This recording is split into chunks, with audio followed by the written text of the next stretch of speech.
Migala.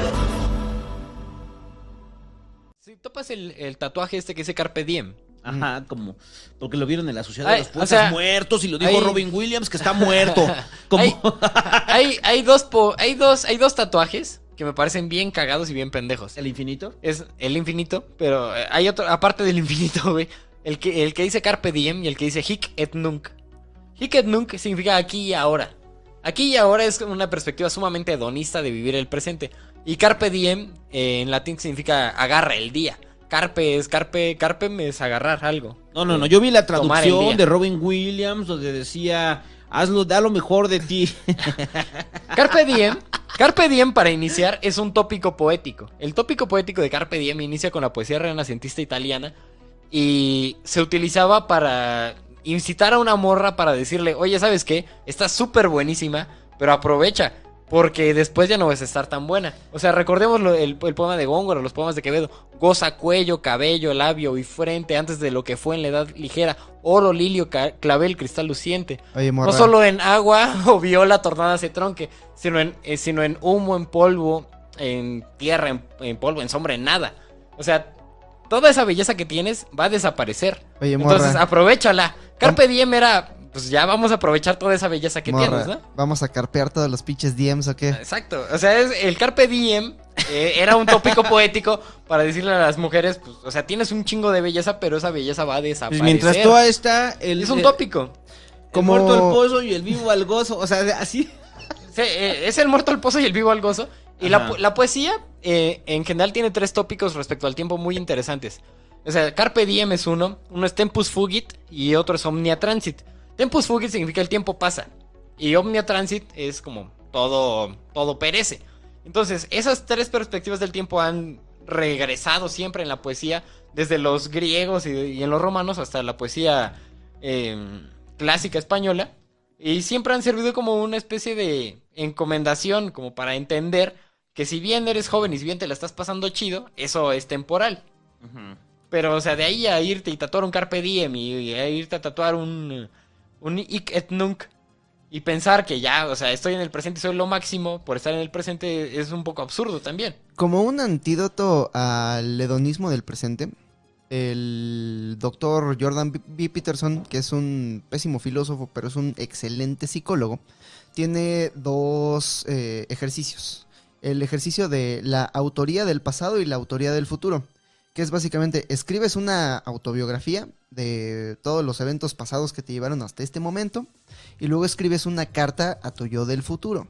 Su racionalización es que hay un factor que predice la cantidad de éxito, la calidad de vida que vas a tener en el futuro, y es tu relación que tienes con tu yo del futuro. Y pone el ejemplo de Homero Simpson cuando se está comiendo una barra de mantequilla con una botella de vodka y dice, ese es un problema para el Homero del futuro. Ajá, cuando resuelve el Homero del futuro. Cuando escribes una carta a tu yo del futuro, automáticamente estás entrando en una relación con ese yo extraño que al mismo tiempo eres tú. Está hecho de células distintas. Sí, pero tú no eres estas células que te compones, tú eres el fenómeno que ocurre a través de tiempo y espacio con células distintas, pero sigue siendo tú. Que es como una pregunta básica que se hacen los niños adolescentes, en la cual siempre llegan a este dilema, en el cual, y cuando envejezca, y cuando ya sea grande, oye mamá, cuando sea grande y ya no esté contigo, ¿voy a seguir siendo yo? Lamentablemente el mundo es real y lamentablemente yo soy Borges. Pinche Borges es la neta. Bueno, entonces, nada más para cerrar ya para cerrar el maldito programa. El conflicto del hombre con el tiempo, yo creo que es eterno como el mismo tiempo. A mí me parece que el conflicto del hombre, el problema no es el tiempo, el problema es que las cosas cambian con el tiempo. Por eso, pero el tiempo que trae, el tiempo trae cambio. El tiempo trae enfermedad, el tiempo trae muerte. Entonces, o sea, pensemos por ejemplo en las metamorfosis de Ovidio. Es una pinche maravilla, es el poema más maravilloso que he leído en toda mi vida. Y son como 600 o 700 hojas, ¿no? de poesía en latín acerca de cómo ha pasado el tiempo. Las metamorfosis de Ovidio es el poema del tiempo. Y es el cambio. Entonces, en tanto que no podemos evitar ese pinche cambio, O sea, estamos medio jodidos, pero en tanto que podemos aceptarlo o entenderlo, podemos más o menos trascenderlo. Es que falta ese punto. O sea, Por eso, o sea, el entender el fin de los tiempos y el fin de tu tiempo, Ajá. yo creo que te O sea, acerca hay dos temas. más. Hay dos temas ahí que me parecen muy interesantes, pero, güey. te acerca más a una comprensión de ti mismo y del Sí. propio tiempo. O sea, en tanto O sea, que entenderlo, entiendes dos cosas. O sea, entenderlo como un proceso natural, perdón, ya. porque vives en dos tiempos. Es que, fíjate, en la religión y en la cultura han ponderado dos tiempos distintos. A pesar de que yo pienso que hay otra posibilidad, yo pienso que han ponderado dos tiempos. El tiempo lineal de las religiones abrámicas, que es que naces, te mueres y hay un juicio final y vives en la eternidad. Y otra, que es el tiempo más o menos pagano, llamémoslo así, que es un tiempo cíclico, donde mueres o reencarnas, o ya sea que mueres y te reintegras a la naturaleza y las cosas que te pasaron vuelven a pasar. Lo que entendemos en realidad es, a mi parecer, es una línea fractálica. O sea, si nos atenemos a las cuestiones físicas o a los descubrimientos de la física, es que tienes un bucle de tiempos lineales. Eso me parece como una perspectiva más acercada, güey. Es la eterna expansión. Los infinitos universos que conviven unos con otros. Según yo, el pedo no es tanto el tiempo o el pasar del tiempo. Si el juego fuera justo, el tiempo, ¿qué? El problema es que el juego del universo es un juego arreglado a favor de la entropía. Entonces, por eso me gusta tanto la perspectiva de la Gaia, que es como esta pequeña burbuja de la complejidad. ¿De la qué? ¿De la qué? ¿La Gaia? De la Gaia. ¿Gaia? ¿Estás ahí? Que es esta pequeña burbuja de la complejidad en la cual hemos logrado que la muerte de unos individuos se convierta en el combustible de la vida de otros. Entonces, desde esta perspectiva, el precio de la identidad, el precio de ser Borges es la muerte, pero la vida sigue. Sí, la condición trágica de la vida me parece un tema bien interesante. O sea, ¿qué es la condición trágica de la vida? La condición trágica de la vida es una como característica propia del ser humano y del ser racional, que hay unos que no son tan racionales, pero es saber que te vas a morir. Uh-huh. El perro no sabe que se va a morir, el perro vive en el instante. Nosotros vivimos en un pasado... El atún, pendejo, el atún. El atún. Atún. El atún, atuneando, Ajá. no sabe que va a Siendo morir. un atún. Vive y nada y la verga. Se mete líneas de coca y dice, voy a vivir por siempre. A la verga, soy un atún. Pero nosotros, Carpe diem, putos. Buen chiste, bicho. con nuestra mentalidad racional, sabemos que nos vamos a morir, verga. Sabemos que nos pinches vamos a morir. Aceptar o negar la condición trágica de la vida es una de las cosas más locas. Yo lo tenía ahí en mi Facebook, ¿no? Que ponías ahí como los eventos más importantes de tu vida. Y yo puse... X día de X año, el David aceptó la condición trágica de la vida. Acepté que me iba a morir. Entonces, aceptar o negar la condición trágica de la vida me parece muy importante en términos como de el crecimiento de complejidad y tal. En tanto que entiendes los límites de tu existencia y entiendes los límites de la humanidad en la que existes y saber que hasta ahí llega, y es sano entender que hasta ahí llega la vida. Entender los límites de la existencia. Aceptar los límites de la existencia es fundamental sano, güey. para entender el tiempo. O sea, los límites de tu propia existencia. O sea, es muy complicado que ahorita usted aprenda a tocar el tololoche. O sea, El violín, por ejemplo. o aprenda a tocar el violín. Ok, probablemente lo aprenda a tocar, pero pues lo va a tocar mal. O sea, o lo va a tocar ahí dos. Pero, o sea, eso nos lleva a una consecuencia muy grave. O muy interesante. A ver, un tema muy interesante. Imagínate, si no va a quedar pendeja esa idea nada más. El asunto es, no le estamos diciendo que no toque el tololoche, sí tóquelo.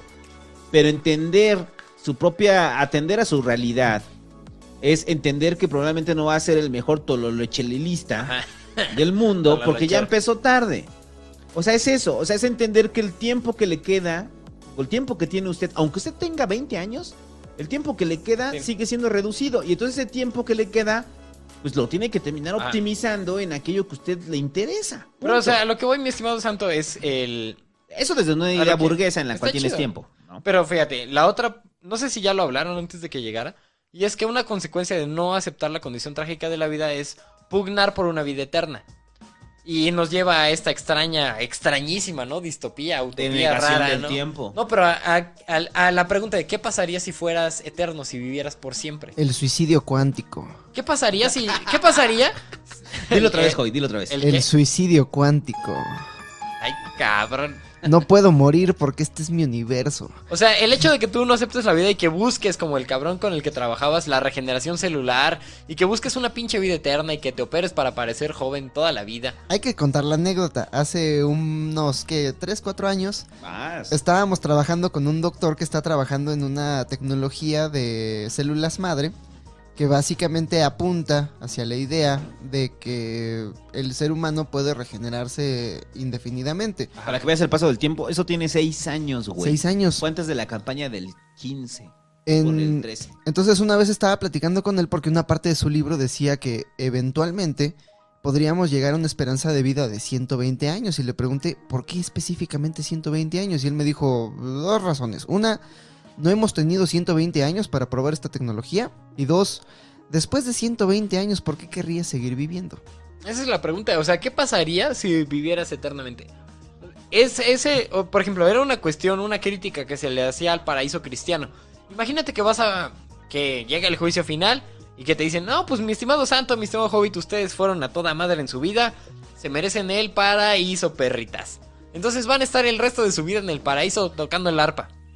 Qué hueva, ¿no? Qué hueva ser un pinche ángel tocando toda la eternidad A mí el arpa en el paraíso. la idea de la eternidad me da miedo. Qué hueva, güey. Pero Ahora deja imagínate tú que vives la el eternidad paraíso. en la vida. O sea, hay 2 posibilidades de nuevo. La primera posibilidad es que eres el único culero que tiene la vida eterna y ves cómo se mueren todas las personas que quieres. Y la segunda posibilidad es que toda la gente vive eternamente. A ¿Qué ver, pasaría si toda la gente viviera eternamente? eso también es importante. Colapso económico total, güey. El asunto de la eternidad no le garantiza inmunidad. ¿Qué quiere decir? Que si usted probablemente viva eternamente, pero ¿cómo va a vivir? O sea, porque va a ser eterno, pero eso no lo vuelve inmortal, ¿no? O sea, Por eso... si te corto un brazo, Ah, vas a seguir viviendo, güey, pero sin brazo. había un Si tema te ahí. saco los ojos, vas a seguir viviendo, pero sin ojos. ¡Ojos Sí. biónicos! Puedo ver en la oscuridad. Había- Por eso el ejercicio del suicidio cuántico me parece tan aterrador, porque la idea es que... Suicidio cuántico. Suicidio cuántico. ¿Suicidio cuántico? La idea es que no importa cuántas veces aprietes el botón, siempre vas a seguir siendo vivo, porque el universo no se puede colapsar en una realidad en la que tú estás muerto, porque no habría un tú que lo experimente. Pero luego sales de la caja de Schrödinger y sigues en un universo que apriete el botón solo, con probabilidades distintas, pero el universo tiene infinitas probabilidades de asesinarte a cada esquina. La implicación de este ejercicio mental Me es gusta que esa frase, me gusta. la Ah. implicación de este ejercicio mental es que el universo no puede colapsarse en una realidad en la que tú mueres. Entonces no puedes morir porque este es tu universo, el que tú estás experimentando. Está loco ese pedo. La última consecuencia de este experimento mental es que no te vas a morir y tu Y- eternidad no va a ser en el paraíso, va a ser en este universo. De nuevo, el pinche Borges es quien lo lleva hasta el final de las consecuencias. Borges escribió un cuento que se llama El Inmortal. El Inmortal es la historia de un güey que es como Chabelo, güey. Que nunca se muere el cabrón. O sea, Chabelo nace, escribe la Odisea, la Ilíada y Chabelo es Homero.